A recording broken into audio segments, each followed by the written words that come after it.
Chapter 531, Taming the Fourth Year, Isolation 3. Rin sensed the mana signatures long before reaching the ambush zone. 5 gold 1 and 2 signatures, each trying to hide with expensive artifacts. For Run, who had been using 1-2, and one of the best at that, artifacts from the newly discovered chamber, it was no longer difficult for him to detect them. They were using good ones, but to the senses of a superior world mushroom's root network and his jade seed, they were radiating power like bonfires in the night. And his enhanced perception wasn't just about raw detection. Each signature carried information about the wielder's specific types of beasts they had bonded with. Leopold's team might as well have been announcing their presence with trumpets. Subtle vibrations in the ground confirmed the presence of his 2 gold 1 rank guards that Julius had assigned for his protection. A firm tap of his foot against the ground sent response vibrations. Stay quiet. Hold position. He had made a decision that even he didn't fully understand. He could have called for his guards' help, could have changed routes, could have avoided this confrontation entirely. But a part of him that had been growing for months, fed by accumulated frustrations, wanted this. Finally, he thought with satisfaction that slightly disturbed him, something that might require a little effort. The emotional honesty of that admission was worrying.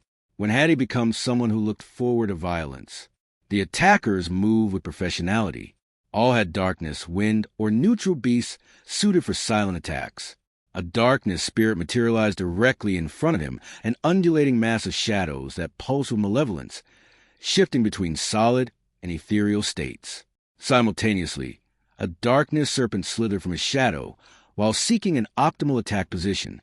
A minor royal wind eagle dove from the heights, its talons wrapped in air currents that could cut like blades. The raptor's approach was nearly silent, enhanced by wind magic that eliminated air resistance and sound. A royal wind hawk attacked from a different angle, creating an aerial pincer that left no space for vertical escape. And a royal elephant bull charged from behind, each step making the ground tremble with force that could have cracked stone. Everything happened in the space of less than a second. For normal observers, it would have been an impossible-to-follow coordinated attack. For Run, time slowed until it became individual frames of movement, each attacker moving with the sluggishness of a swimmer in a honey pool. His mind instantly processed trajectories, elemental weaknesses, counterattack opportunities. He pivoted on his left foot, dodging the eagle's talons by millimeters while his left hand created an ice wall to stop the hawk and his right hand extended toward the darkness, serpent attempting to bite his right side. His fingers found the creature's semi-solid form just as it solidified to attack, and he used it as a projectile, hurling it directly toward the darkness spirit. The collision between the two creatures of the same element prevented them from avoiding impact by becoming shadows. Darkness beasts could phase through most attacks, but they couldn't phase through each other, a vulnerability that few combatants could exploit. Rin used the confusion as cover, jumping high just as the elephant bull's massive horns crushed the spot where he had been standing. Now it was his turn. While airborne, Rin extended both hands toward the aerial attackers. Pure mineral shots erupted from his palms, finding the giant wind eagle with precision. Rock as an elemental advantage cut through the hawk's wind defenses like paper, the elemental weakness turning what should have been a minor attack for a gold-rank creature into something devastating. The interaction was beautiful in its simplicity. Wind creatures, for all their speed and agility, were fundamentally vulnerable to earth-based attacks. Their lightweight nature became a liability when faced with solid, grounded force.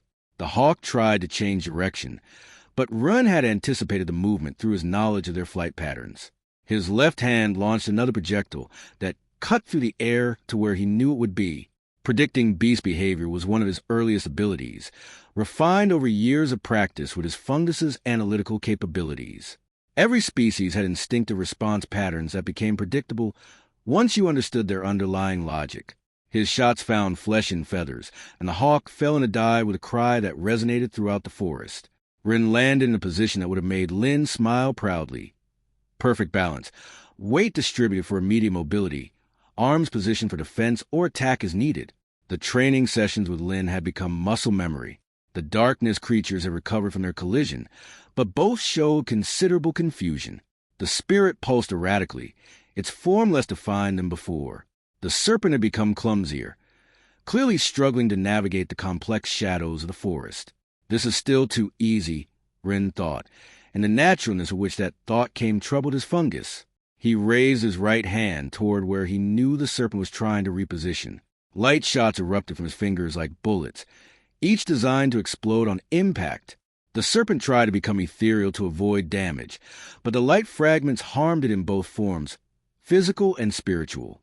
His next movement flowed naturally from the previous one, a series of shots aimed at the darkness spirit, but escaped by being called back by its tamer. Everything had happened in mere seconds, but the neutral tamer took advantage of Ren's distraction while attacking the others. The elephant bull launched itself, charging with force that sank the ground under its feet. This time, Ren didn't dodge. He planted himself firmly, extended both hands, and decided to receive the impact head-on. The collision resonated through the ground with waves that were felt quite far away. For a moment, both struggled in perfect stasis. The elephant bull, all its mass and power concentrated at one point, against Ren, who was dragged backward while absorbing every joule of kinetic energy with supernatural strength. It was then that Ren decided to end the farce. His fusion with the Hydra was partial but spectacular. Crystal scale patterns spread across his arms, legs, and torso, each line glowing with power. His muscles expanded, not with mass but with power density, and his strength multiplied exponentially. The elephant bull, which had been pushing with all its strength, suddenly found itself stopped without being able to move its feet even one more centimeter. But Ren hadn't finished. With elemental control that bordered on artistic, he transformed the terrain under his feet. The earth sank, creating a perfect angle of support that channeled all his strength and the bull's force to propel it upward and spin it. The massive animal suddenly found itself flying through the air, its own strength used against it. The technique was pure leverage and timing. The impact when the bull hit the ground resonated with a brutal crack of its back. Ren turned to clap his hands and crushed the eagle that was trying to regain flight between two enormous stone blocks. But its tamer managed to recover on time. The larger flying beast was the attacker's exit ticket. The spirit tamer took advantage again and attempted to teleport. When the spirit tamer materialized directly behind him, Ren had already read the mana and turned around. His long light claws extended in a perfect arc that cut through the shadow armor provided by the spirit as if it were mist. The spirit tamer's scream before barely escaping a deeper cut into the shadows was so satisfying that Ren allowed himself a small, cold smile. The expression felt foreign on his face, but undeniably genuine. When had he started taking pleasure in others' pain? Ren straightened, assessing the damage. All attackers were wounded but not completely knocked out, exactly as he had planned. I'm good at this, he thought, and the satisfaction he felt was more intense than expected. But the tamers had learned from Ren's demonstration of power over their beasts. The boy was undoubtedly a monster and would be difficult to defeat, but they had been assigned this extremely important mission and couldn't return empty-handed. Now it was their turn to merge with their wounded beasts to ignore most of the damage and attack the boys simultaneously with their bodies directly. The figures leaped from hidden positions, each fused with the remnants of their damaged beast's power. They moved with the desperate coordination professionals who knew they were outmatched but had to try something. Yet the desperation made them more dangerous, not less. Cornered opponents took risks that could sometimes overcome superior power through sheer unpredictability. But Ren saw them coming again as if they moved through gelatin. And he was already bored with this. It was time to use a bit of his real power. Only his right hand completely transformed into translucent jade crystal, the partial fusion between his Wolverine and Hydra creating something that transcended either individual beast. The 3 rings he now possessed allowed him supremely control partial fusion. That wasn't too taxing. The hand pulsed with concentrated multi-elemental power, capable of, certainly, manipulating multiple elements simultaneously. With a single gesture, he trapped all the attackers in their elemental weaknesses. Even the tree where Leopold, who hadn't dared to attack, was hidden, responded to his command. The branches moved like living tentacles, wrapping around the noble and bringing him to the ground. Ren walked slowly toward where Leopold struggled against the roots, holding him immobilized. "Weren't you going to come down?" he asked with a voice that was perfectly calm but carried an undertone that made Leopold stop struggling. Chapter 532, Taming the Fourth Year, Isolation 4. Crack. The darkness serpent Tamer's arm bent, at an unnatural angle. His scream echoed through the forest. Ren felt pity for a moment, but forced himself to pretend it didn't bother him. Just feedback, confirmation that his technique had been executed correctly. This is nothing, he told himself while moving toward the next attacker. I've killed people who deserve to die almost as much as these ones. These will barely have some broken bones, and they surely would have treated me worse if they caught me. The justification felt hollow even as he thought it. Enjoyment was...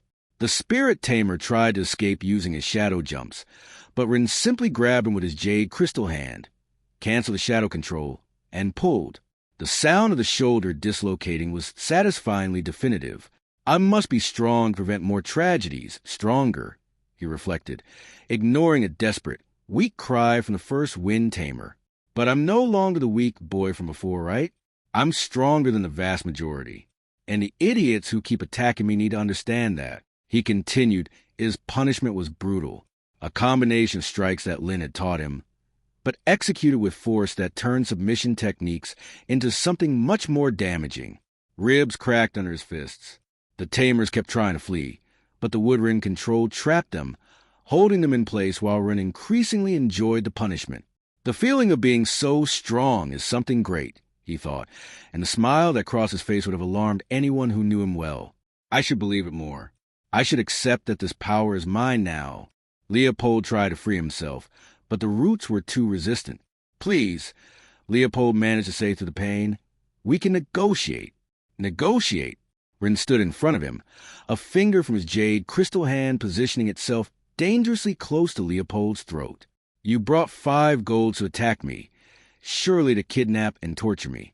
What exactly do you think you have to negotiate? His fungus pulsed in his head, sending signals that felt like warnings, like concern. Why should we feel alarm? He wondered, dismissing the sensation. He charged energy into his jade crystal finger, preparing to deliver another lesson in why attacking him had been a mistake. That's enough. The voice came from behind, sharp and authoritative in a way that made Ren freeze mid-motion. He turned, irritation flashing across his face before he could control it. Leora stood at the edge of the clearing, Luna beside her. Both had their beasts partially manifested in their bodies, ready for action, but they had arrived too late. It's better to send them with our guards, Leora continued, her voice steady despite the tension radiating from Run. So Julius can judge them. You don't need to dirty your hands. For a moment that felt like an eternity. Ren considered ignoring her. Part of him wanted to continue, to finish what he had started. The power flowing through him made everything seem possible, including dismissing concern in Leora's voice as irrelevant. His jade crystal hand pulsed with barely contained energy, and Leopold whimpered beneath him. The sensation was intoxicating. Complete control over life and death. The ability to end threats with casual gestures. It would be so easy to simply squeeze, to eliminate this problem permanently. Ren saw Leora directly in her eyes with an expression she had never seen before. His own green eyes blazed with an intensity that wasn't completely human, and his jade crystal hand continued pulsing with barely contained energy. Dirty my hands? His voice carried an edge that made both Leora and Luna instinctively step back. I'm not an innocent child, and who the hell do you think you are to tell me what to do? For the first time in years, he was seeing these girls, those pampered princesses, for what they really were in terms of power. Inferior. Significantly inferior. What right did they have to interrupt him when he was dispensing well-deserved justice? The hierarchy was suddenly clear to him. He was stronger, more capable, more important. These girls had benefited from his generosity. They should be grateful, not presumptuous. His small fungus finally manifested by force, pushing through his skin to appear directly on his head. The light veins running through his body dimmed instantly, and the partial fusion in his hand disintegrated, leaving him with a normal human hand. The intervention was jarring, like being suddenly awakened from a dream. The rage and satisfaction that had felt so natural moments before now seemed foreign, imposed from outside rather than generated within. Mashido, Luna screamed. and for the first time since he had known her, her usually controlled voice was full of panic. "Help us get Ren to see reason." "That's not him." The small fungus pulsed once, and with a strange, conflicted expression looked down. But Ren didn't calm down.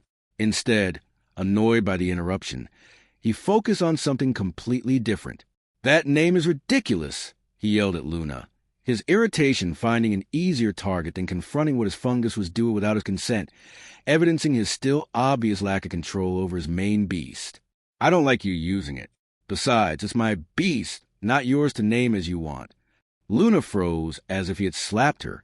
During these years, she had been using that nickname for Ren's fungus during their occasional conversations. It was, according to her, something sweet and innocent for her, that he let her call it that without saying anything was a small intimacy that had developed because they were genuinely friends of both Ron and his unusual beast. She had never thought it would bother him. The nickname had been one of the few purely innocent connections she maintained. In her world where every interaction carried political implications and social calculations, her relationship with Ren and Machido had been refreshingly simple. Her eyes filled with tears, she tried to blink away, but the hurt was too visible to hide. "Leora," she whispered, "call the guards." Leora had been observing everything with growing concern. This wasn't the Ren she knew, the boy who had always been gentle with them, who had taught them techniques and shared knowledge without asking for anything in return. This was someone different. "Umi, Hana, Hikari, Kira," she called out in a voice that carried perfectly through the forest. The responses were immediate. Mako and Shizu also emerged from the earth, as if they had been part of it, their earth-specialized beasts allowing them perfect concealment underground. Their movements were fluid and professional, the result of years of training specifically to protect Run. Umi, Hana, Hikari, and Kira appeared in the trees behind the girls, dropping silently from concealed positions they had maintained during the entire confrontation. Almost all 6 guards were now Gold 1. Their advancement, which had already been accelerated, sped up dramatically by the cultivation methods Run had developed and shared. In the absence of Larissa, who had once been part of the Inner Circle of Protection, the 2 of the guards with the Wolverine and the Night Ambusher had been assigned specifically for Ren's safety. Selfer and Julius had more adult Gold 1 guards positioned throughout the academy, but they left these girls as the first shield of defense. Given the level of power both Ron and the girls had achieved, it was difficult to get protection of higher quality. When Ren's fungus had emerged from his head, something had shifted in his mental state. The emotions that had been simmering just below the surface didn't disappear instantly, but there was a clarity that hadn't been there moments before. His thinking felt less clouded, less driven by impulses that weren't entirely his own. But even with that clarity, the irritation and frustration were still real. The stress hadn't magically disappeared. Of the 6 attackers, only 2 remained conscious, Leopold and the elephant bull Tamer. Both began struggling with their restraints, probably realizing their only window for escape was closing rapidly. The guards moved quickly, taking advantage of Ren's attention being focused on Leora and Luna. Mako and Shizu used earth techniques to create extra restraints, while Umi dispatched a small messenger bird toward the castle with a brief report of the incident. "Run," Leora said carefully, watching his face for signs of the darkness she had seen moments before. "You don't have to act like this. You don't seem like yourself." Her words were gentle but direct, the tone of someone who genuinely cared but also wouldn't hesitate to call him out when his behavior warranted it. Ren grumbled, reaching out to grab his fungus from the top of his head. His fingers closed around the small creature, squeezing just hard enough to make it clear he wasn't appreciating the intervention. "It's my beast," he muttered under his breath, pressing the fungus against his chest and forcing it back into his body through sheer will. "And I decide when I need its intervention." The fusion happened roughly, without the smooth integration that normally characterizes bond with the fungus. It was more like forcing a square peg into a round hole, and both Ren and his beast felt the discomfort. Without waiting for more conversation or questions, Ren activated his elemental control of Earth. The ground beneath his feet became liquid, accepting him as if he were made of the same substance. Within seconds, he had melted into the earth, using underground movement to head toward the mining tunnels in a way Leora and Luna could not follow him easily. The message was clear: leave me alone. After he disappeared, The clearing fell into uncomfortable silence. Leora turned toward Luna, whose face still showed traces of the tears she had been trying to hide. A small tear finally escaped, trailing down her cheek before she could wipe it away. "It's not worth crying over this," Leora said softly, wrapping her arms around Luna in a protective embrace. "I'm sure it's just the situation with Larissa and the stress. All the time we've known him, he's always been a kind and sweet boy with us. He's given us so much." It was true. Rin had been consistently kind toward both of them, sharing techniques and knowledge that had accelerated their advancement dramatically. He had answered their questions with patience, helped them understand complex cultivation principles, and never asked for anything in return. He had been, in many ways, the perfect educated gentleman, despite his relatively humble background. Luna nodded, but her voice was small when she spoke. "That's why it hurts to see him like this." Chapter 532, Taming the Fourth Year, Isolation 4. Crack. The darkness serpent Tamer's arm bent at an unnatural angle. His scream echoed through the forest. Ran felt pity for a moment, but forced himself to pretend it didn't bother him. Just feedback, confirmation that his technique had been executed correctly. "This is nothing," he told himself while moving toward the next attacker. "I've killed people who deserve to die almost as much as these ones. These will barely have some broken bones, and they surely would have treated me worse if they caught me." The justification felt hollow even as he thought it. Enjoyment was... The spirit tamer tried to escape using his shadow jumps, but Rin simply grabbed him with his jade crystal hand, canceled the shadow control, and pulled. The sound of the shoulder dislocating was satisfyingly definitive. "I must be strong to prevent more tragedies, stronger," he reflected, ignoring a desperate, weak cry from the first wind tamer. "But I'm no longer the weak boy from before, right? I'm stronger than the vast majority. And the idiots who keep attacking me need to understand that." He continued. His punishment was brutal, a combination of strikes that Lin had taught him, but executed with force that turned submission techniques into something much more damaging. Ribs cracked under his fists. The tamers kept trying to flee, but the Woodring control trapped them, holding them in place while Rin increasingly enjoyed the punishment. The feeling of being so strong is something great, he thought, and the smile that crossed his face would have alarmed anyone who knew him well. "I should believe it more. I should accept that this power is mine now." Leopold tried to free himself, but the roots were too resistant. "Please," Leopold managed to say through the pain, "we can negotiate." "Negotiate?"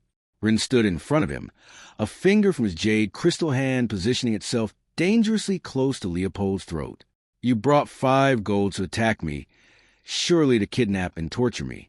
What exactly do you think you have to negotiate?" His fungus pulsed in his head, sending signals that felt like warnings, like concern. "Why should we feel alarm?" he wondered, dismissing the sensation. He charged energy into his jade crystal finger, preparing to deliver another lesson in why attacking him had been a mistake. "That's enough." The voice came from behind, sharp and authoritative in a way that made Rin freeze mid-motion. He turned, irritation flashing across his face before he could control it. Leora stood at the edge of the clearing, Luna beside her. Both had their beasts partially manifested in their bodies, ready for action, but they had arrived too late. "It's better to send them with our guards," Leora continued, her voice steady despite the tension radiating from Run. "So Julius can judge them. You don't need to dirty your hands." For a moment that felt like an eternity, Rin considered ignoring her. Part of him wanted to continue, to finish what he had started. The power flowing through him made everything seem possible, including dismissing concern in Leora's voice as irrelevant. His jade crystal hand pulsed with barely contained energy, and Leopold whimpered beneath him. The sensation was intoxicating. Complete control over life and death. The ability to end threats with casual gestures. It would be so easy to simply squeeze, to eliminate this problem permanently. Rin saw Leora directly in her eyes with an expression she had never seen before. His own green eyes blazed with an intensity that wasn't completely human, and his jade crystal hand continued pulsing with barely contained energy. "Dirty my hands?" His voice carried an edge that made both Leora and Luna instinctively step back. "I'm not an innocent child. And who the hell do you think you are to tell me what to do?" For the first time in years, he was seeing these girls, those pampered princesses, for what they really were in terms of power. Inferior. Significantly inferior. What right did they have to interrupt him when he was dispensing well-deserved justice? The hierarchy was suddenly clear to him. He was stronger, more capable, more important. These girls had benefited from his generosity. They should be grateful, not presumptuous. His jade crystal hand moved toward Leopold's throat, who whimpered pathetically before him. A simple squeeze or a simple light shot, and this entire problem would disappear.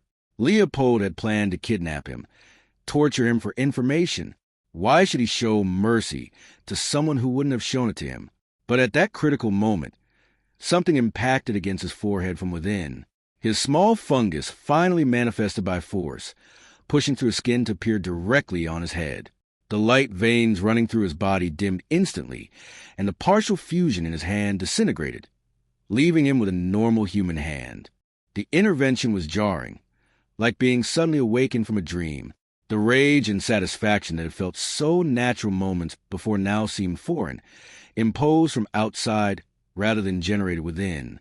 "Mashido!" Luna screamed. And for the first time since he had known her, her usually controlled voice was full of panic. "Help us get Ren to see reason." "That's not him."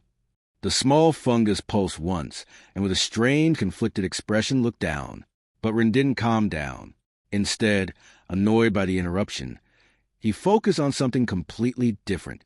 "That name is ridiculous," he yelled at Luna, his irritation finding an easier target than confronting what his fungus was doing without his consent, evidencing his still obvious lack of control over his main beast. "I don't like you using it. Besides, it's my beast, not yours to name as you want." Luna froze as if he had slapped her. During these years, she had been using that nickname for Ren's fungus during their occasional conversations. It was, according to her, something sweet and innocent for her, that he let her call it that without saying anything was a small intimacy that had developed because they were genuinely friends of both Ron and his unusual beast. She had never thought it would bother him. The nickname had been one of the few purely innocent connections she maintained. In her world where every interaction carried political implications and social calculations, her relationship with Ren and Mashido had been refreshingly simple. Her eyes filled with tears, she tried to blink away, but the hurt was too visible to hide. "Leora," she whispered, "call the guards." Leora had been observing everything with growing concern.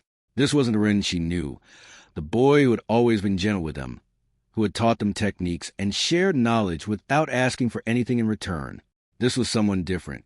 "Omi, Hana, Hikari Kira," she called out in a voice that carried perfectly through the forest. The responses were immediate. Mako and Shizu also emerged from the earth as if they had been part of it, their earth-specialized beasts allowing them perfect concealment underground. Their movements were fluid and professional, the result of years of training specifically to protect Run. Umi, Hana, Hikari, and Kira appeared in the trees behind the girls, dropping silently from concealed positions they had maintained during the entire confrontation. Almost all 6 guard were now Gold 1, their advancement, which had already been accelerated, sped up dramatically by the cultivation methods Run had developed and shared. In the absence of Larissa, who had once been part of the inner circle of protection, the 2 of the guards with the Wolverine and the Night Ambusher had been assigned specifically for Ren's safety. Selfer and Julius had more adult Gold 1 guards positioned throughout the academy, but they left these girls as the first shield of defense. Given the level of power both Ron and the girls had achieved, it was difficult to get protection of higher quality. When Ren's fungus had emerged from his head, something had shifted in his mental state. The emotions that had been simmering just below the surface didn't disappear instantly, but there was a clarity that hadn't been there moments before. His thinking felt less clouded, less driven by impulses that weren't entirely his own. But even with that clarity, the irritation and frustration were still real. The stress hadn't magically disappeared. Of the 6 attackers, only 2 remained conscious, Leopold and the elephant bull Tamer. Both began struggling with their restraints, probably realizing their only window for escape was closing rapidly. The guards moved quickly, taking advantage of Ren's attention being focused on Leora and Luna. Mako and Shizu used earth techniques to create extra restraints, while Umi dispatched a small messenger bird toward the castle with a brief report of the incident. "Run," Leora said carefully, watching his face for signs of the darkness she had seen moments before. "You don't have to act like this. You don't seem like yourself." Her words were gentle but direct, the tone of someone who genuinely cared but also wouldn't hesitate to call him out when his behavior warranted it. Rin grumbled, reaching out to grab his fungus from the top of his head. His fingers closed around the small creature, squeezing just hard enough to make it clear he wasn't appreciating the intervention.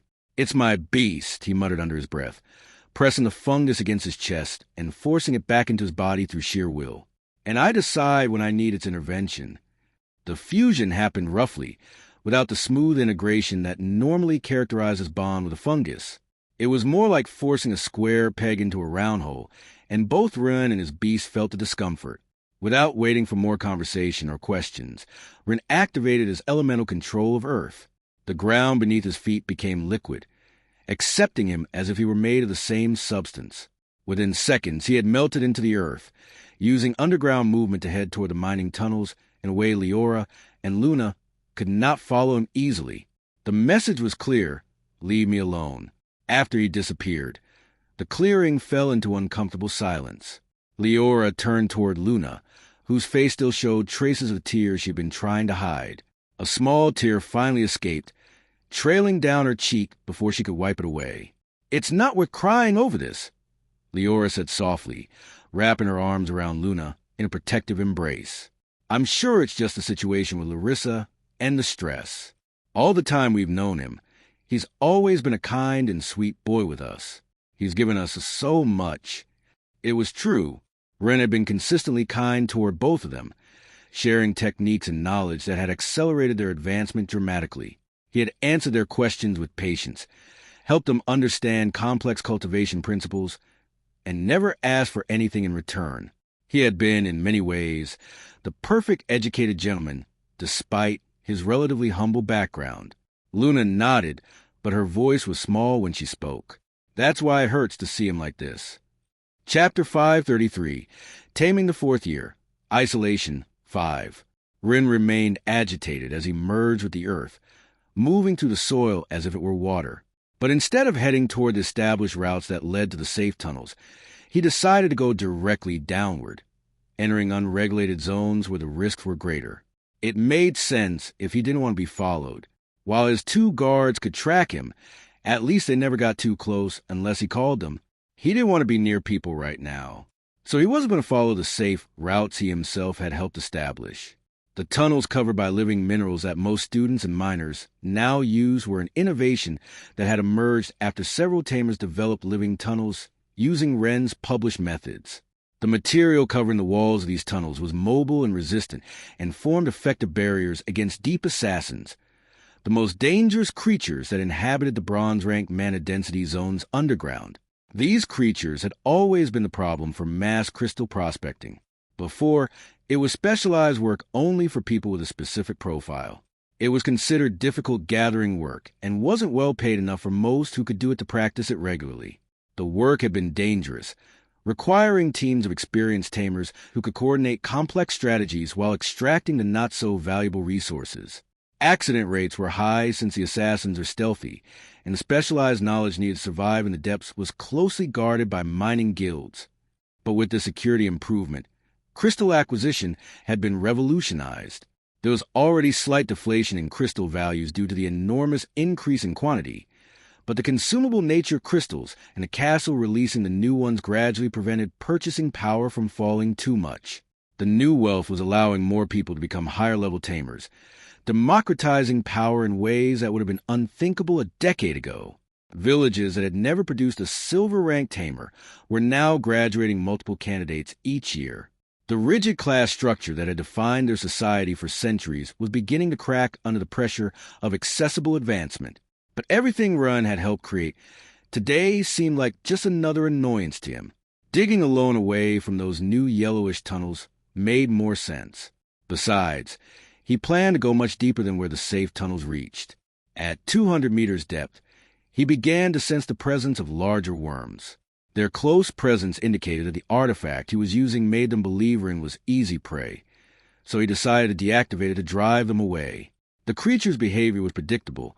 They were drawn to weakness like cat moths to the moon's shine. The artifact had been designed to mask his presence, making it easy to hide. But today, he had no patience for such games. Killing worms now would be boring. He had eliminated enough weaklings for today. Finally, he reached a small vein he had discovered years ago. Today there were no visitors, so he sat in silence and calmly began analyzing the naturally crystallized mana formations growing on the walls and in the mana geyser. Platinum rank. The structures were complex, beautiful in their geometry, but frustrating in their density. He could see the patterns up to this quality, although he couldn't break them. And he also couldn't completely understand how they related to the diamond rank crystallization he had seen in the king. The relationship should be there, tantalizingly close to comprehension. He could sense the underlying principles that govern how mana condensed into stable crystal forms, but the leap from platinum to diamond remained beyond his current understanding. It was then that his fungus finally spoke. The crack in the jade seed seems to be more problematic than I thought. It told him directly in his mind. It's not closing on its own as I expected. It keeps opening, and the residual energy it absorbed from that day's pulse might be affecting you. Leave me alone, Rin muttered aloud, not bothering to respond mentally. It's not that. I simply open my eyes to the nonsense I no longer want to be tolerating. The admission felt liberating and terrifying in equal measure. For years, he had accepted criticism, guidance, and interference from others as the price of belonging to a community. Now, he was questioning whether that community was worth the cost. I insist. The fungus continued with that irritating patience it always had. I really don't care about your hormonal changes or emotional development. I just want you to become stronger. But getting along badly with those who can help you obtain materials could be counterproductive. There was something more in the fungus's tone, something it wasn't saying directly, as if its own motivations weren't as simple as it claimed. The fungus had always presented itself as purely focused on advancement and power. But increasingly, Rin sensed deeper complexities in his oldest companion's personality. You know, it added after a pause, perhaps the people I met through you aren't completely irrelevant to our development objectives. It was a strange admission coming from the fungus. It was showing unusual consideration for the welfare of other humans. It was as if, after some years of experiencing the world through Run, it had developed something like affection for the people in their circle. The observation was a bit unsettling. If even his most analytical, emotionally detached companion was developing sentimental attachments, what did that say about the nature of the relationships he was now rejecting? But Rin still interrupted those thoughts with irritation. I can get everything alone anyway. I don't need their help or their advice or their fake concerns. His voice was harsher than he intended. Now shut up and let me concentrate. The fungus fell silent, but Rin could feel its presence as a constant unease in the back of his mind.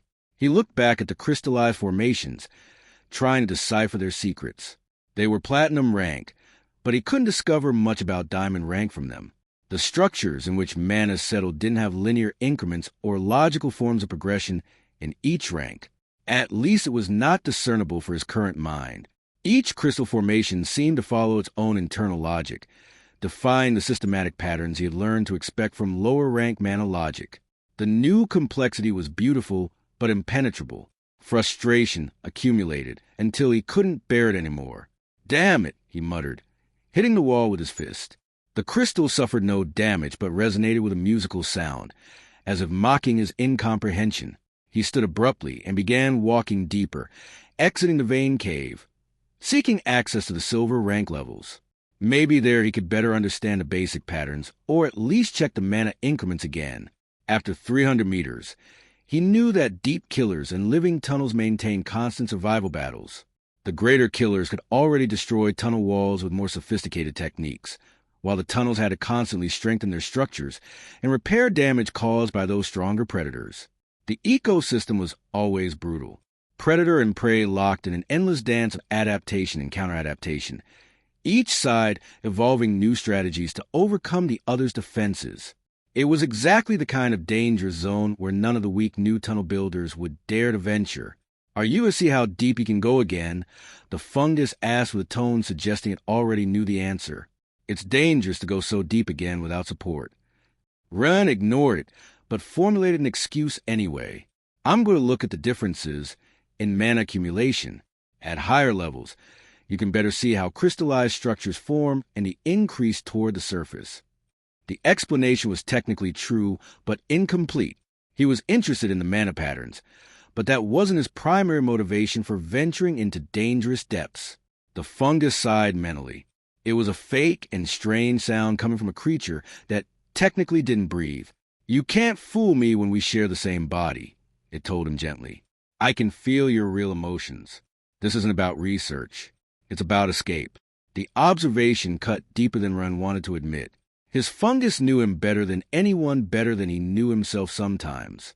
It's not about escape, Ren replied, but his voice sounded less convincing even to himself. It's about doing things my way, without constantly being told what I should do or how I should act.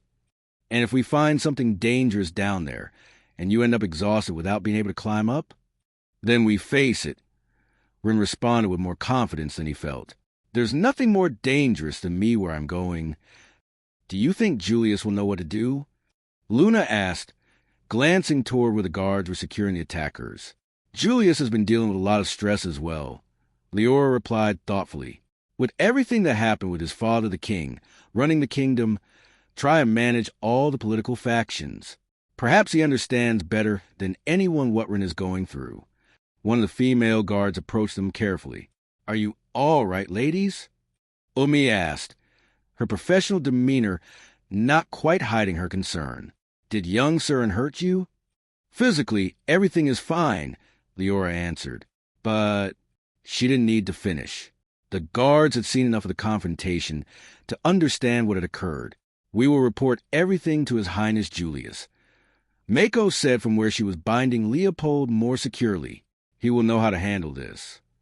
Chapter 534, Taming the Fourth Year, Isolation 6. This was the first time Ren had descended to depths greater than silver rank. During the past 2 years, he had made regular expeditions to the denser mana layers, but always with limitations. His roommates, classmates, and the girls frequently accompanied him, and although he could have protected them, he had never wanted to risk them too much. Now, as he descended through natural tunnels that became progressively more dangerous, he wondered why he had limited himself for them. They shouldn't be his responsibility. He hadn't asked to be their protector.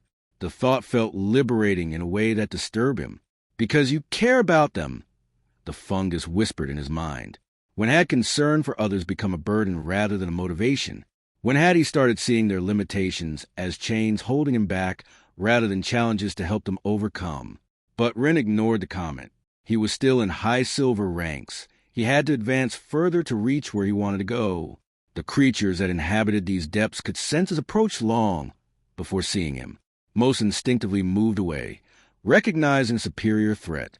The ecosystem dynamics were fascinating to observe. Each creature had evolved precise survival instincts that let them gauge threat levels through mana signatures alone.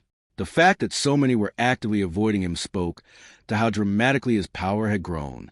But those beasts that weren't intelligent enough to flee met quick and efficient death. A greater deep killer tried to ambush him from a lateral crevice. Ren didn't even bother summoning a beast. A simple pulse of light energy reduced the creature's torso to ash that dispersed in the mana-charged air. He was looking for some proboscis, so he stored it, though one of this level wouldn't serve him personally. The extraction was casual, almost reflexive.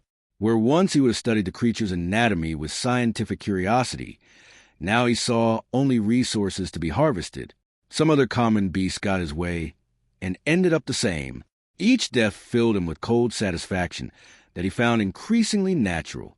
Finally, he reached the Gold 1 rank zone, where mana density was high enough that the air itself glowed with faint golden luminescence. Here he had several specific objectives. First, analyze naturally crystallized formations to better understand high-density patterns. Second, hunt a deep terror to extract its characteristic proboscis, which would be perfect for improving the spear he had been developing as a hobby. Third, eliminate a royal deep worm to obtain its specialized teeth, necessary for improvements he planned to make to his bow's arrows. Both weapons were personal projects that entertained him, and that he had been refining with Isaac for years. His current spear, forged with Silver 3 rank materials, was effective but already limited for his level. A deep terror spike would allow him to create something that could penetrate platinum rank defenses. The crafting projects represented one of his few remaining sources of pure enjoyment. Working with Isaac to design and create weapons combined technical challenge with artistic expression in ways that pure boring cultivation could never match. Fourth, prospect crystals and rare materials for sale. Prices and upper rank layers were exorbitant for materials from these depths, mainly because very few tamers had the power necessary to hunt them safely. The economics were simple and profitable for someone like him. Risk created scarcity. Scarcity drove prices, and he was one of the few people capable of operating in these zones without significant danger. And finally, if he felt confident enough, he wanted to explore whether he could reach the abyssal layer that Julius had told him about alone. After a while, the heat had become intense. He had finally reached gold depth. His first serious encounter was against the most common and abundant creature in the depths, a royal deep worm. The creature emerged from the side wall like a living torpedo, its segmented body the size of a train tunnel. Its skin was a mass of overlapping plates that glowed with concentrated earth energy, and its mouth was a circular abyss filled with concentric rows of teeth designed to grind stone and metal. The approach was terrifyingly swift. Where most creatures in these depths relied on stealth or ambush tactics, the royal deep worm strategy was pure overwhelming force. Its size alone was enough to devour in one bite or crush most opponents before they could mount an effective defense. Ren summoned his Hydra completely. The beast that materialized was about 4 meters tall, impressive but very small compared to the enemy. Against a gold one, it seemed at a disadvantage since it was only Silver 2, but being dramatically affected by the boost from Ren's rings and synergy with his other beasts. Normally, a Silver 2 rank beast would have no chance whatsoever against a gold one.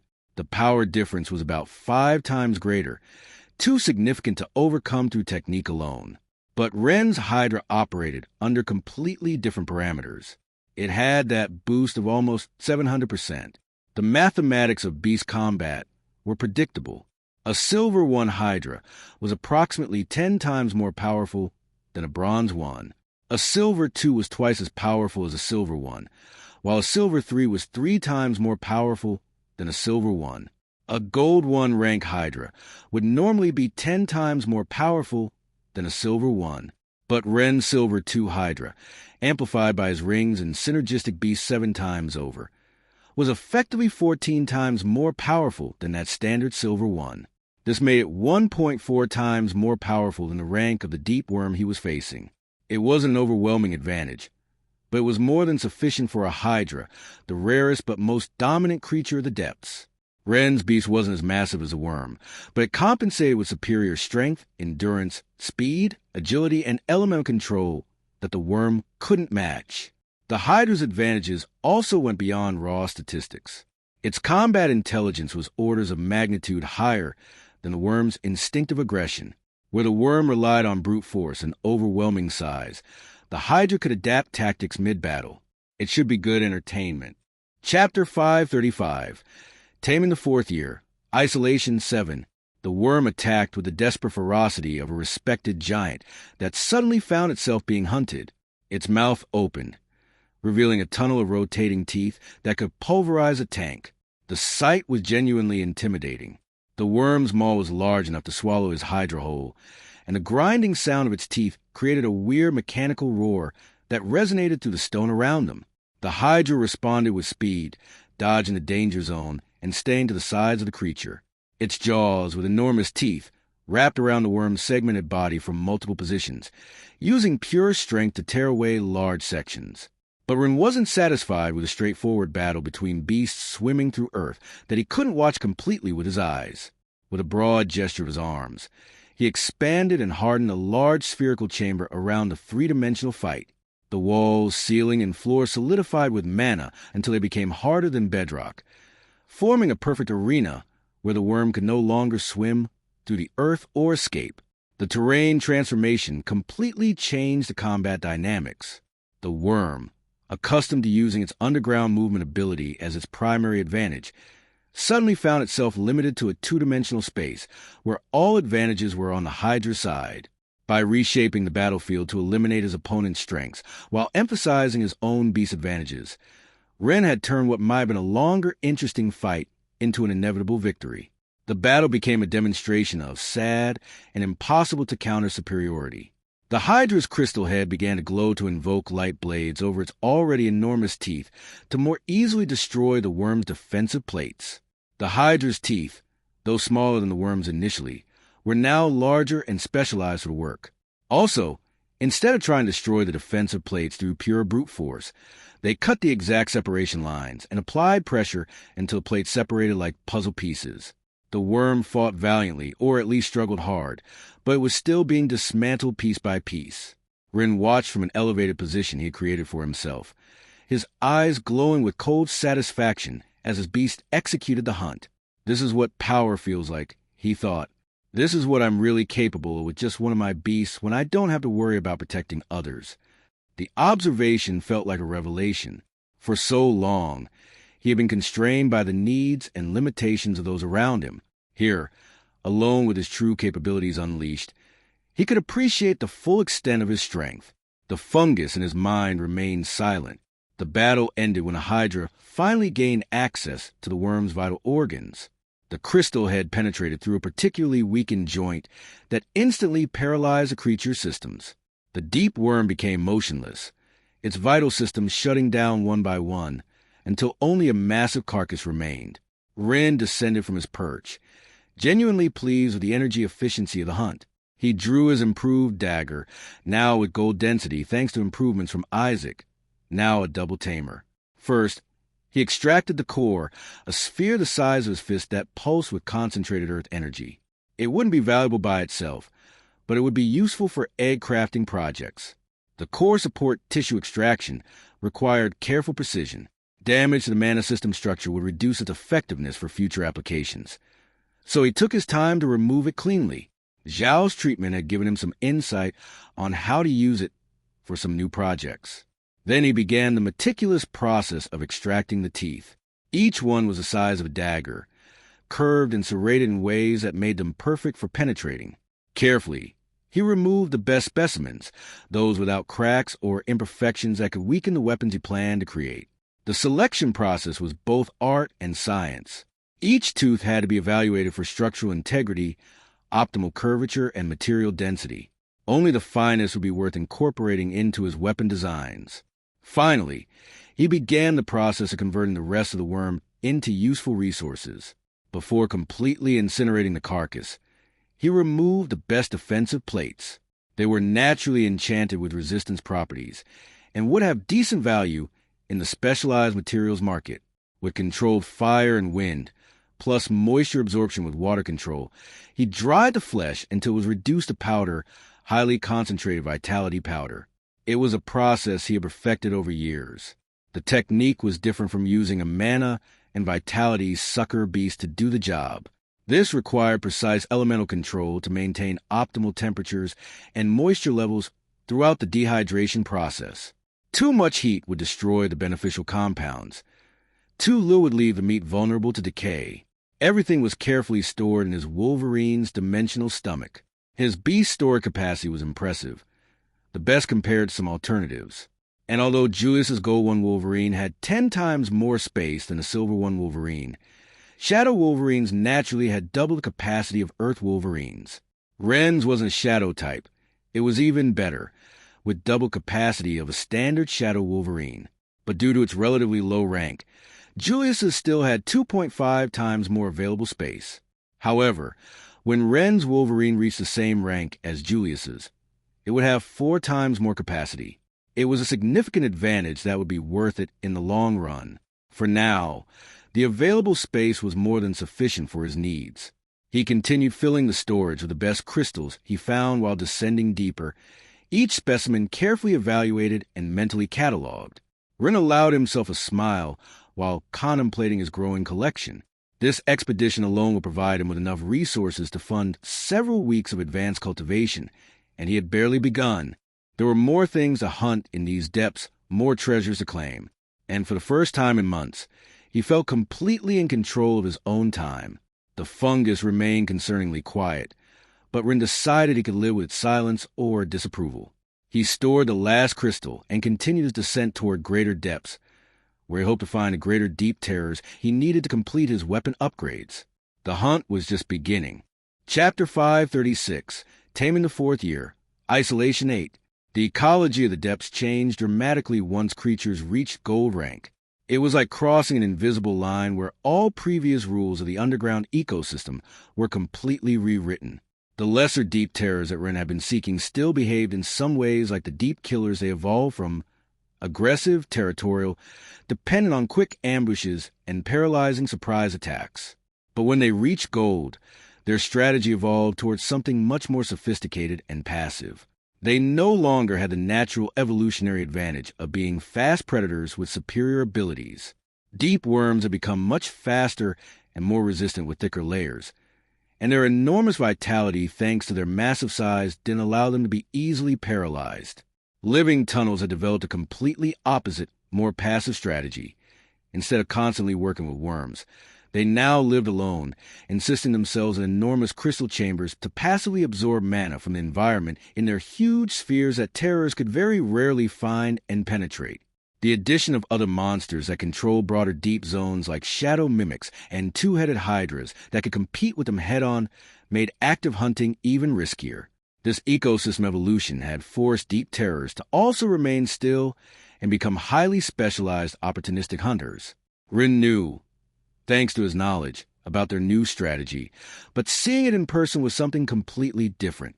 The cores they collected on their backs from previous prey combined with a long, sticky organic network, extensions of their own bodies, to form a temporary reinforced mana web, similar to a weighted net but much more sinister. It wasn't a traditional spider's web, but rather depended on the terror's long, adapted legs, each acting as a sensor, appendage, and weapon simultaneously. Once a beast was trapped in this web, the terror embraced it forcefully, buried its long and powerful proboscis, paralyzed and slowly absorbed, no matter how much the victim writhed. The process could take some minutes, keeping the prey conscious while being drained of all its mana and vital energy. The technique was horrifically efficient. Unlike the quick kills favored by lower-ranked predators, gold-ranked terrors had learned that slow extraction maximized resource acquisition while minimizing energy expenditure.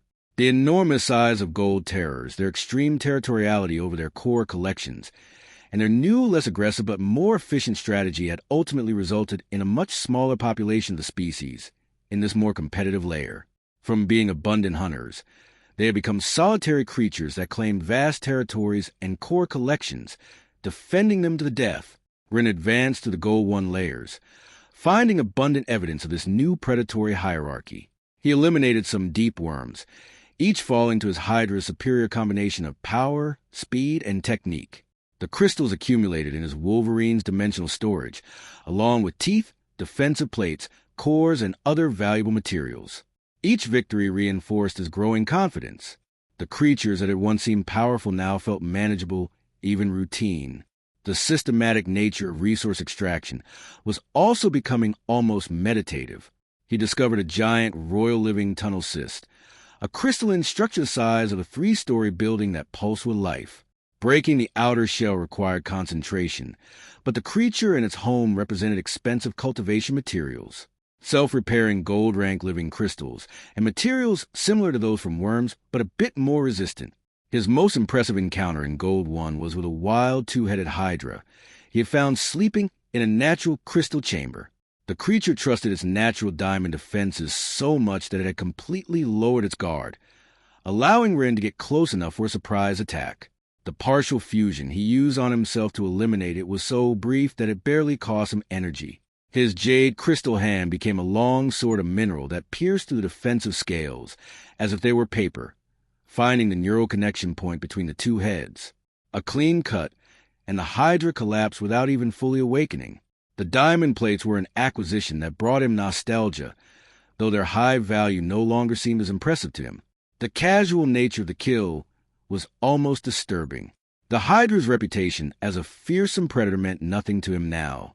But after 2 hours of successful hunting in Gold 1, Rin realized he hadn't encountered a single deep terror. I suppose I can find one further down, Rin thought, beginning his descent toward the deeper layers. The transition to gold, too, wasn't very dramatic, but differences in the environment could be noticed. The crystals in the walls had grown somewhat larger, and Rin felt higher mana pressure and heat, but all was still manageable for his three beasts.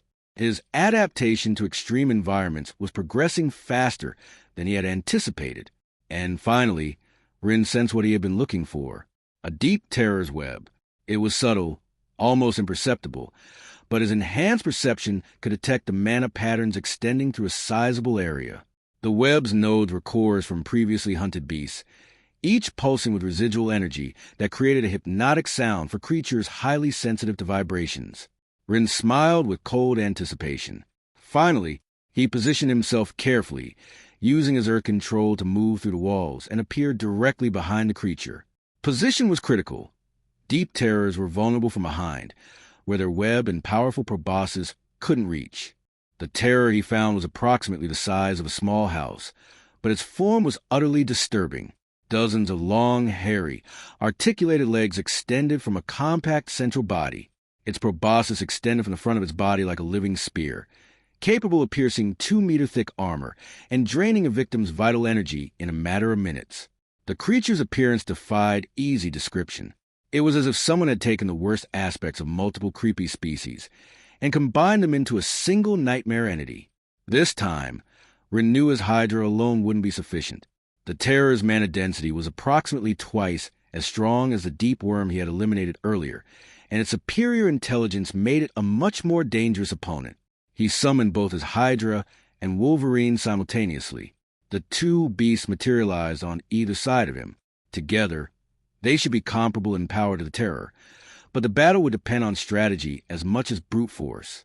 Rin began by expanding a spherical chamber around the entire battle area again, completely sealing the combat space. The walls solidified until they became harder than normal at this depth, eliminating any possibility of the terror escaping or using its web arrangement to gain advantage. But the terror's reaction was immediate and intelligent. Its legs moved with fast lethality, each attacking from a different angle, while the cores of their extremities generated mana pulses on impact that functioned like energetic morning stars. The Hydra responded by moving independently, intercepting and biting different legs, while the Wolverine used superior agility to avoid the mana pulses and attack from a distance with elemental attacks to seek openings in the terror's defenses. But the terror had been hunting in these depths for decades. Its individual resistance and intelligence proved to be quite more sophisticated than Rin had expected. The legs weren't just for attacking, but also moving along curved walls in what was virtually still three-dimensional combat for creature. They also functioned as distraction weapons, creating a forest of threats that made locating and attacking the real body a logistical nightmare. Each time the Hydra or Wolverine approached the central body, a leg appeared to block the attack, while other legs attacked from blind spots. The mana pulses from the cores created disruption zones that interfered with the coordination of Ren's beasts. The combat was becoming a complex dance of positioning and timing. Every attack had to be calculated not just for its immediate effect, but for how it would affect the overall situation. Frustration began to grow and run as the battle extended. Every attack seemed to be perfectly countered, every strategy neutralized by the terror's superior intelligence. This is taking too long, he thought, feeling his energy drained from maintaining two beasts simultaneously in intense combat. He made a decision that would have been impossible without his three rings. He fused his Jade Wolverine with his Diamond Hydra. The two beasts combined into a creature that transcended the power of either individual form. A reptilian quadruped emerged, its body covered in jade crystal scales. It was approximately 1.5 times more powerful than the two individual beasts combined. Normally, this fusion would have created two copies of the fused creature, and Rin would have been able to manifest one within his own body for a total power boost of 300%. But having the three rings allowed him to use this fusion partially, applying it only to his external beasts and conserving an enormous amount of energy. The 50% power increase for his beasts proved to be exactly what was needed to break the stalemate. The new fused creature had to combine durability and elemental control, especially in earth and light, of both creatures.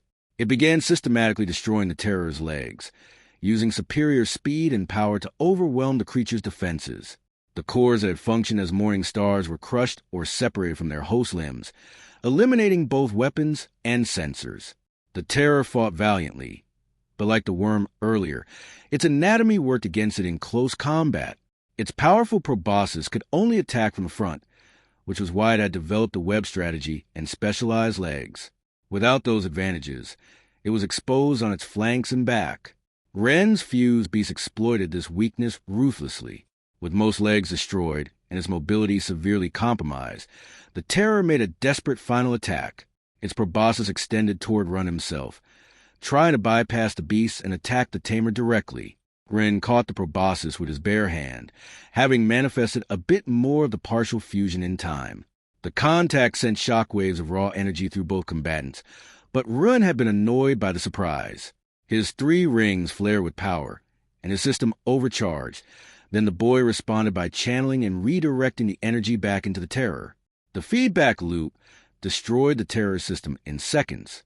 The massive creature collapsed, its vital systems shutting down one by one until only a valuable carcass remained. Ren deactivated the fusion, feeling both satisfaction and slight exhaustion as the individual beasts separated and returned to their normal forms. The terror's proboscis was exactly what he had been looking for. Gold 2, perfectly preserved in his hand, and with enchantments that would make the spear he planned to create significantly more effective than anything available commercially.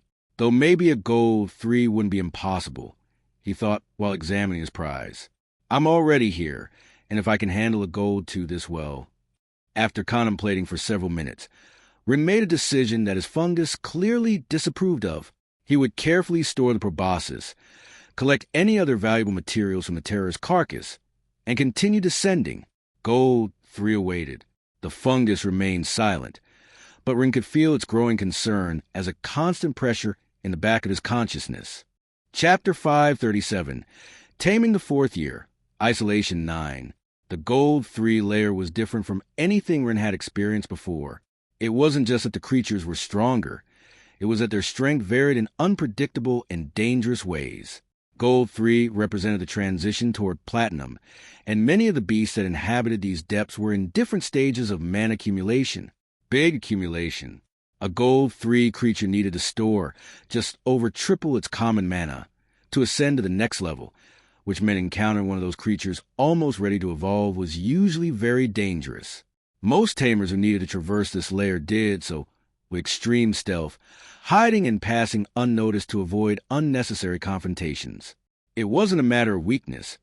It was simple survival common sense. But Ren wasn't interested in stealth. His confidence, inflated by easy victories in the upper layers, had convinced him that he could face anything these depths had to offer. That arrogance was brought to light by his fungus, but Ren ended up ignoring it again. The subconscious desire to release stress had pushed him to prioritize his superficial desires over everything else. Each time his fungus offered counsel or caution, Ren found it easier to rationalize, ignoring the advice. His first serious battle was against a massive crystal cocoon that had been accumulating energy for decades. The body, composed entirely of living crystals, reflected and amplified every attack it received. Each blow an attacker launched became 3 counterattacks coming from different angles. But Ren's knowledge provided him with the solution, and his element, with great advantage, opened the path for his attacks. The fight was elegant in its simplicity once he understood the creature's mechanics. Where others would have been overwhelmed by taking the reflected damage, Ren could manipulate the crystal formations directly, turning the creature's greatest strength into its weakness. The second confrontation was against a duo of nightmare shadow mimics that moved as one. Ren had to use his partial fusion just to keep them at bay, creating light fields that forced him to maintain solid forms to approach and attack. Even so, eliminating both creatures together required elevated energy expenditure. The mimics' coordination was unnaturally precise, as if they shared a single consciousness distributed across 2 bodies. But it was his encounter with the Leviathan worm that really worsened the situation considerably. The creature emerged from the depths like a tsunami of flesh and magical mineral. Its body extended for more than 20 meters. But what made it truly terrifying was that it was halfway through ascension to platinum. Some parts of its body had crystallized spontaneously, creating natural armor that was practically indestructible to other creatures of this level. Its attacks cracked even the reinforced chambers that were created to contain the battles. The fight was brutally one-sided during the first few minutes. His beasts, even fused, could barely make a dent in the creature's dense mana defenses.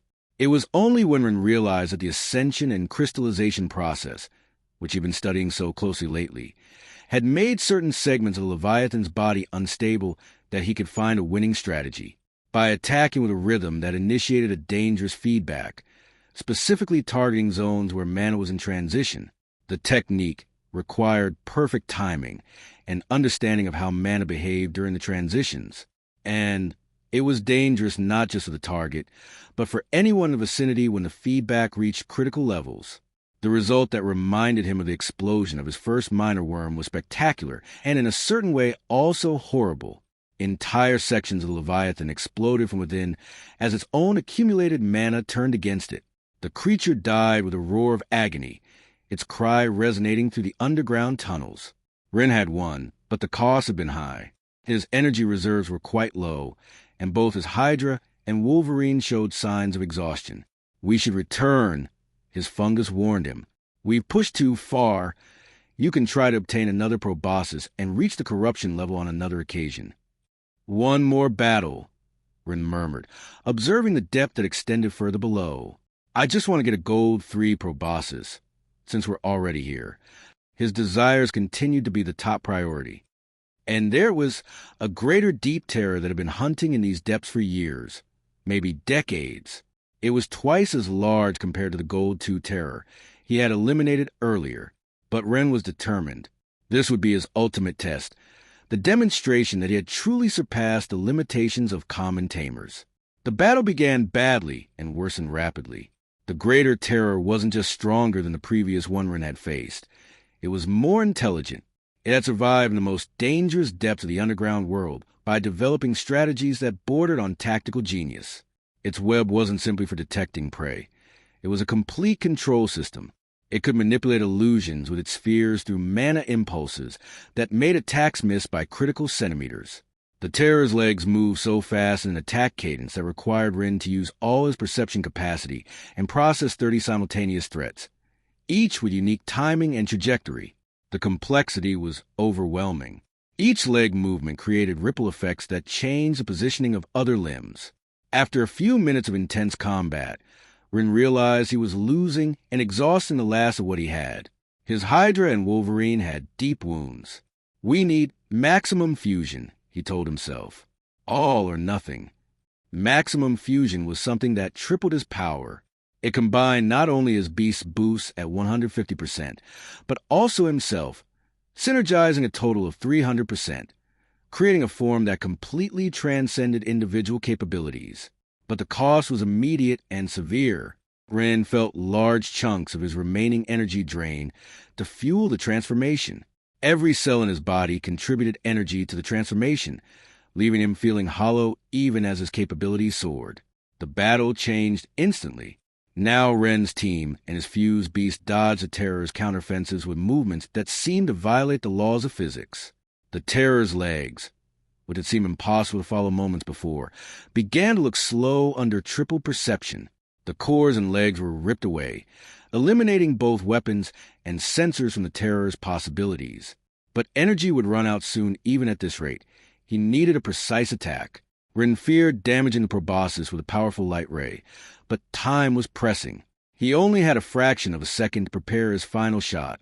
He concentrated most of the fusion's remaining energy. The resulting attack was like a laser of pure destruction that cut through the air toward the terror's core system. His aim was perfect. The terror's proboscis received no damage. The beam continued, piercing to the main body and eliminating vital systems without damaging most of the parts Ren wanted to harvest. The greater terror collapsed, its massive limbs twitching once before becoming still. Ren deactivated the fusion and immediately fell to his knees, gasping. The world around him spun as his energy levels plummeted toward dangerous territory. "That was too much," the fungus murmured. "We barely have enough energy to hide and crawl back and return trip." But Ren was smiling as he looked at the carcass. The gold 3 proboscis he had wanted was intact, along with other materials that would make this expedition worthwhile. The satisfaction was intoxicating. He had achieved exactly what he set out to do, proven his capabilities beyond any reasonable doubt. It was then, while he was concentrating, that his energy-depleted senses failed him completely. The shadow mimic had been stalking him since his battle started. The creatures were pure opportunism in physical form, scavengers that survived by waiting for other predators to weaken themselves in combat, then striking when defense was lowest. This one had been patient, waiting for exactly this moment when Ren's energy reserves were at their most vulnerable. The attack came from directly behind him. His depleted mana network couldn't detect the approach. Ren barely managed to throw himself sideways, but one claw raked across his shoulder, tearing through flesh and drawing blood that steamed in a high mana and heat environment. His defensive reaction was purely instinctive, which absorbed most of the impact, but left him sprawled on the ground with his energy reserves almost exhausted. The shadow mimic loomed over him, its form shifting and changing as it prepared for a killing blow. The creature's appearance was fluid nightmare, always maintaining just enough coherence to be recognizable as a mimic. This is how it ends, he thought with surprising calm. Not in greatness, but because I got greedy. The mimic's claws descended toward his throat, and suddenly stopped, held by hands that glowed with golden energy. Do you always have to do things the most dramatic way possible? Julius asked, his voice carrying both relief and exasperation as his fused Chelan and Earth Wolverine helped him overwhelm the mimic. The rescue had arrived just in time. Julius was an expert at last-second saves, and perhaps the lessons Ren had learned here would stay with him for much longer. Chapter 538, Taming the Fourth Year, Isolation 10. But even through his exhaustion and relief, Ren couldn't help feeling a stab of irritation at needing rescue at all. Julius observed the shadow mimic exhaling its last breath of life, pierced through by stakes made of his overwhelming earth elemental control. With 750% base control, a level Ren could reach with his maximum fusion, tripling his base 250%. Julius had a strong specialized element, but it wasn't his base control that Julius had used. When he fused completely, his numbers tripled to 2,250%, a power that turned the earth itself into an extension of his will. The creature hadn't had any chance whatsoever. The minerals had violently separated its body. He turned toward Ren, who remained on the ground, breathing heavily, his energy reserves almost completely exhausted. The expression on Julius's face was complex, relief, annoyance, and something that could have been understanding. But Ren's expression, did I do something wrong by saving you? Julius asked, though his tone wasn't completely critical. Ren looked at him with an expression he himself wouldn't understand, his features still showing some of the annoyance that someone as entitled as Jean would show to his rescuer, mixed with the confusion of someone who had expected to die moments before. For a moment, Julius wondered if the boy would have preferred to face the consequences alone, if being rescued was somehow something terrible he couldn't tolerate. The reaction remained telling. Most would have been purely grateful for rescue from certain death. The fact that Ren's face was showing irritation rather than relief spoke to how his priorities had shifted over recently. But losing Ren wasn't something the kingdom could afford.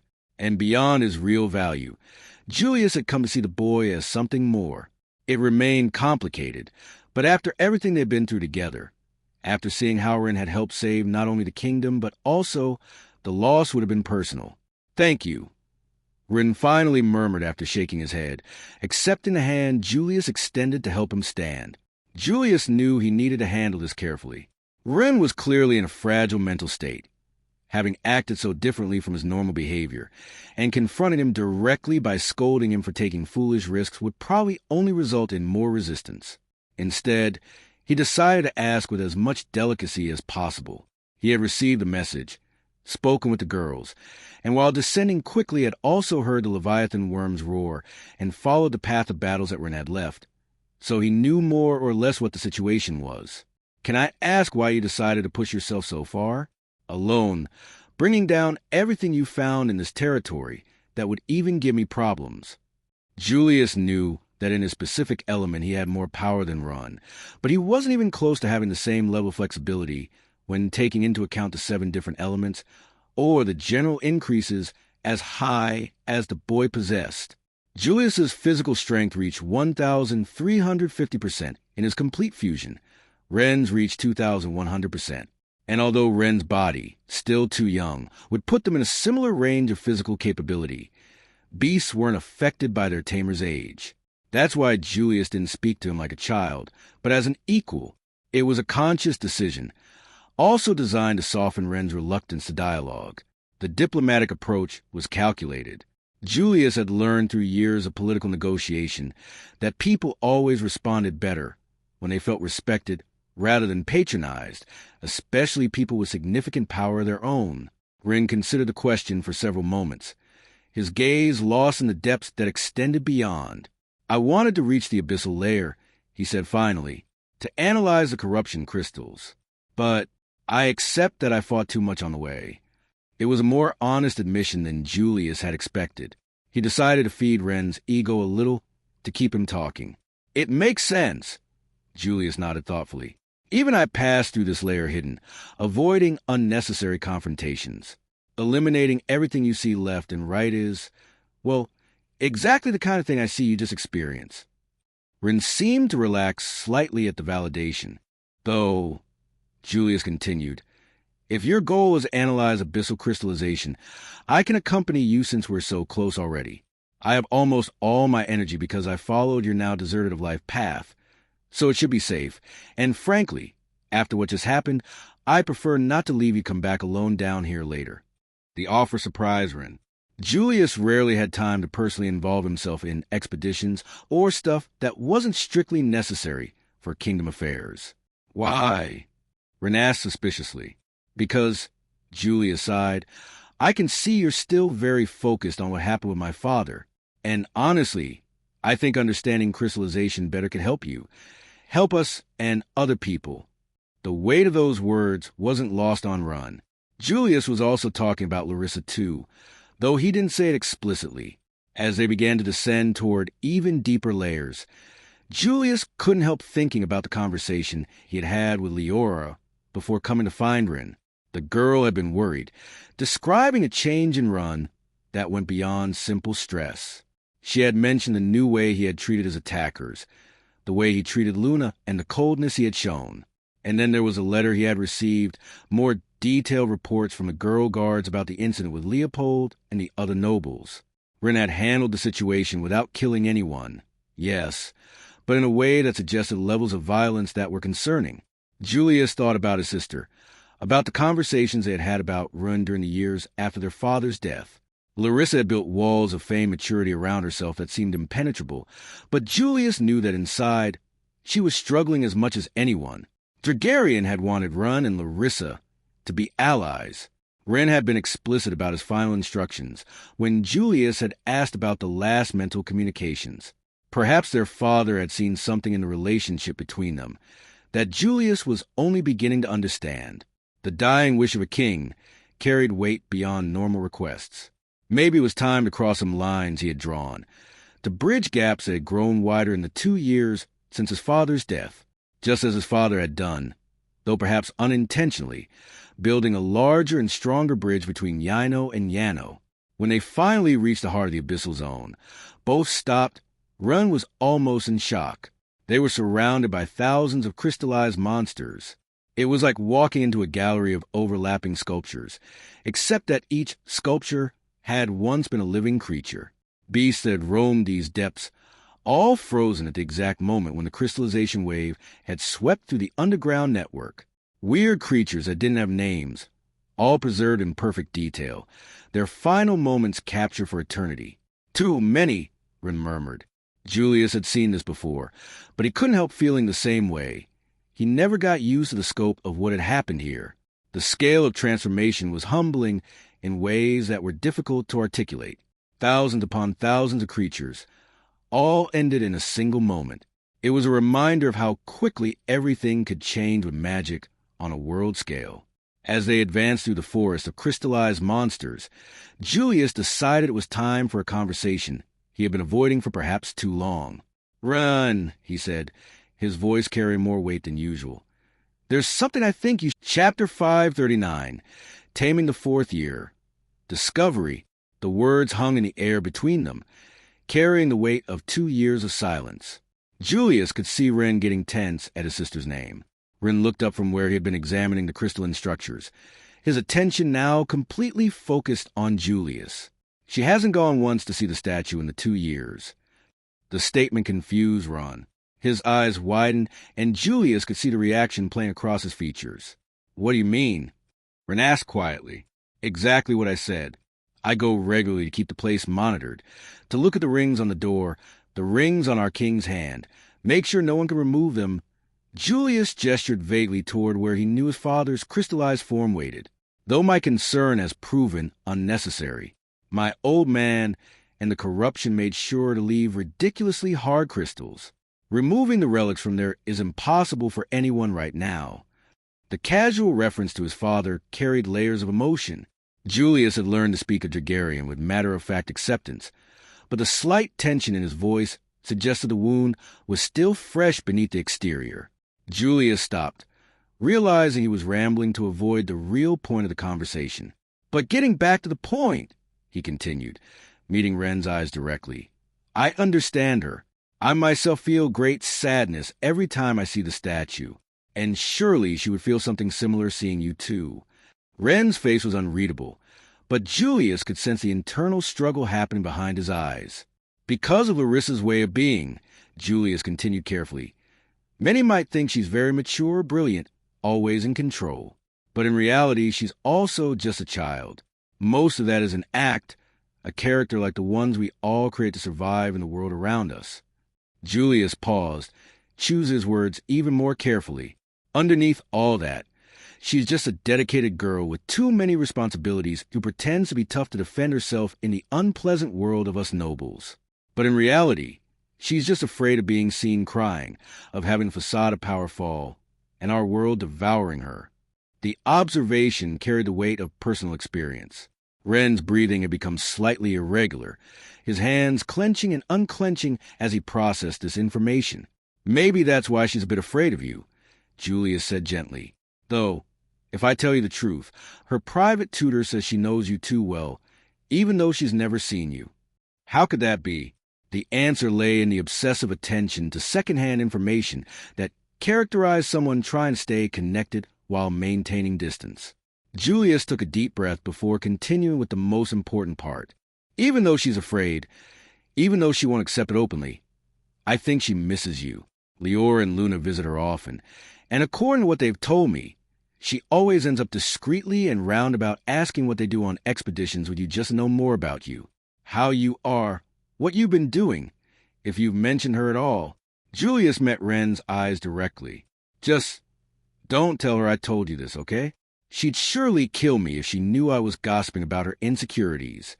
The admission was both revelation and plea.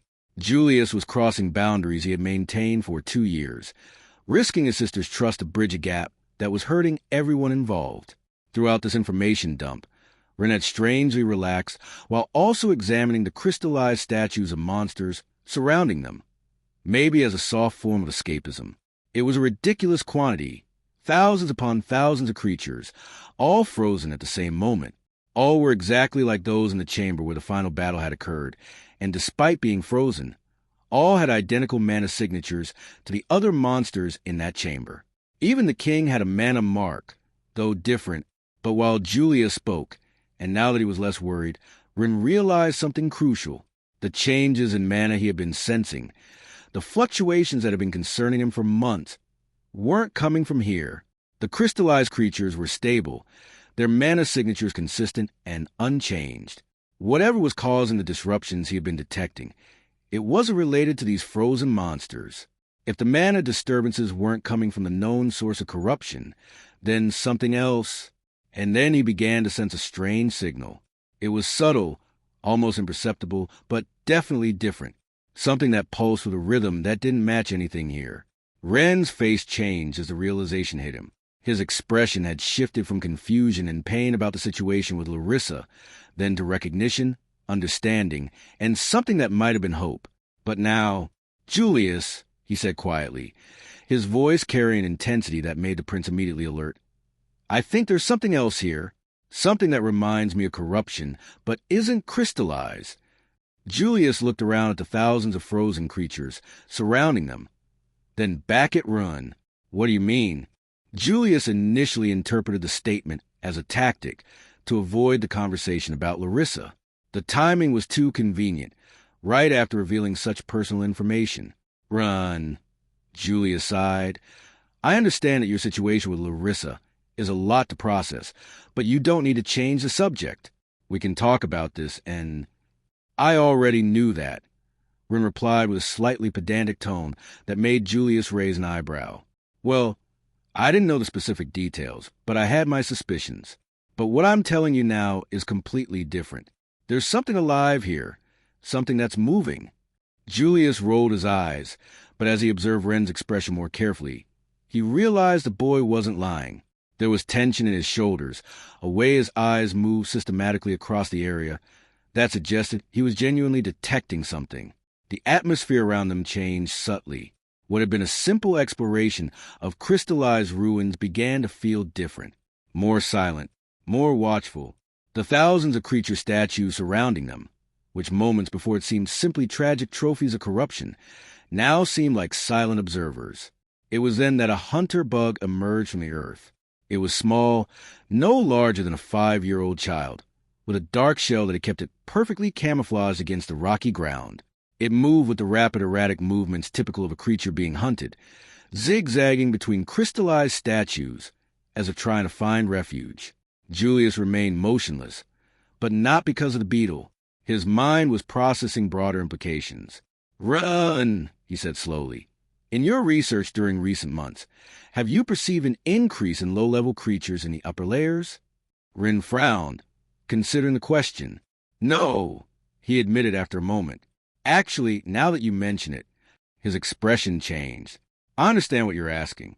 I had thought they'd simply gone from being preyed upon by abyssal creatures to being hunted by those in gold and silver layers after crystallization. But on my journey here, I didn't sense the increase I expected in their numbers. Rin began walking slowly among the statues, his mind clearly working through the problem. Too few are passing from this abyssal layer.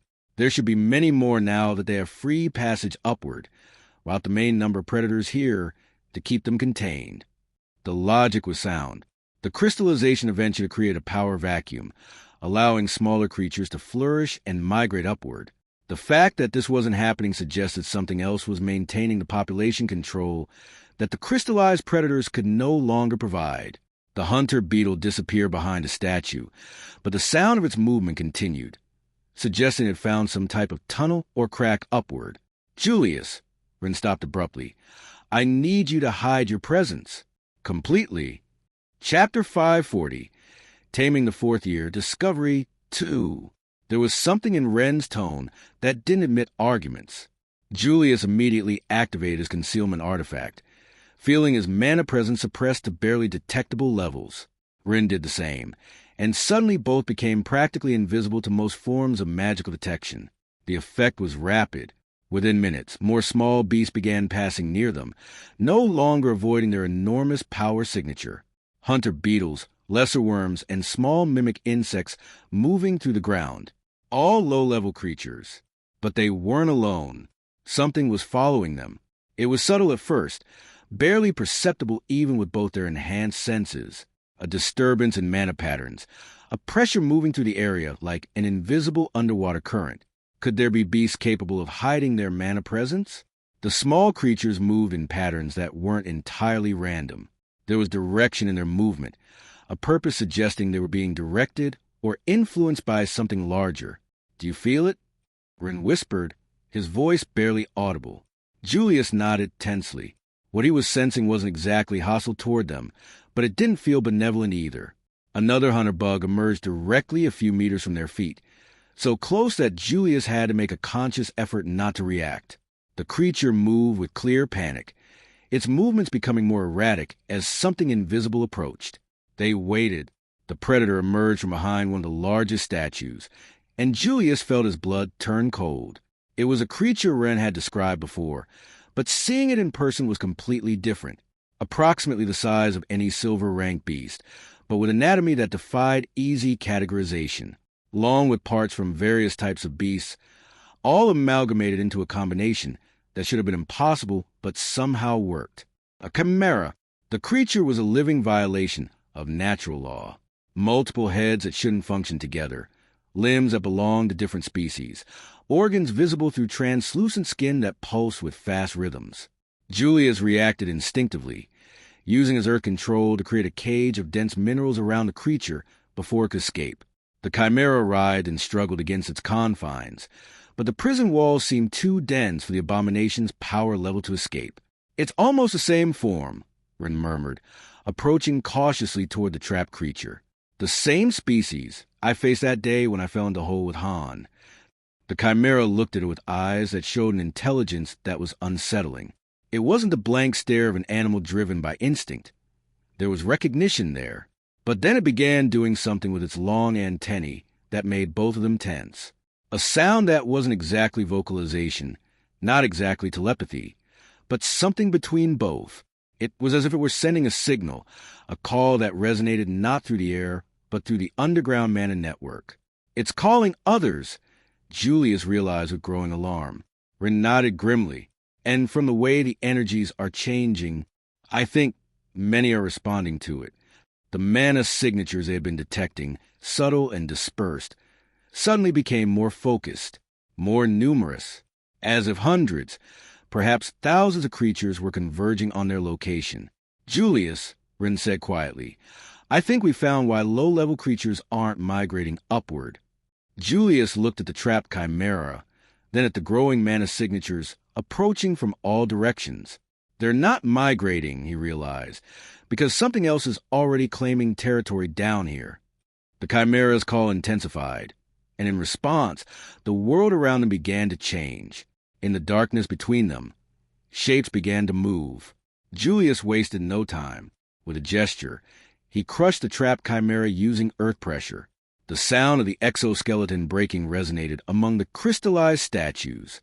"Destroy the cores," Rin warned urgently. "The separated segments can come to life autonomously." The creature's construction was more horrifying up close. Each segment maintained its own nervous system, allowing independent function even when severed from the main body. Julius nodded and unleashed a wave of rock and mineral that pulverized every fragment of the creature that was already moving separately, turning them into pulp. But the mana signals didn't stop. If anything, they intensified, as if the death of one of their own had enraged the entire colony, despite deactivating their artifacts. "Seems like they want revenge," Julius murmured, feeling the mana signatures still approaching from all directions, now without fear of his mana signature. The first chimeras began emerging from among the crystallized statues. Julius kept them at bay with earth barriers and rock projectiles, but he could sense dozens more awaiting their turn. "From the quantity I can sense," Rin said after expanding his perception to maximum, "your reserves won't be enough. You should surrender and retreat without overestimating your limits." Julius sighed and rolled his eyes. "Do you seriously feel you have the moral high ground to say that?" The question struck directly at the point. Rin blushed slightly. "Yes, I already accepted my mistake. But that doesn't mean you have to make it too." Julius laughed, a genuinely amused sound that contrasted strangely with the danger surrounding them. "I'm glad you relaxed. I don't see you as stressed and annoyed anymore, so it seems what I told you about Larissa helped you at least a little." It was true. Although the situation was objectively still dangerous, he felt less tense, less like he carried the world's weight on his shoulders. The relief was profound. Learning that Larissa's silence was a rejection, but self-protection had shifted something fundamental in how he processed their relationship. "Though there's a problem," Julius added, creating another wave to crush 3 chimeras trying to flank them. "Which one?" "The creatures could follow us to the surface. It might be a bad idea to lead them up there without fighting here." Rin swallowed, feeling the weight of realization. Leading a horde of vengeful chimeras toward the city would be a disaster. Thousands of civilians could die. Julius sent a bird flying, dispatching an emergency message toward the surface. But both knew the chances of a flying beast reaching the surface from these depths were low. "Let's stay," Rin decided after considering the options. "I'll think of something."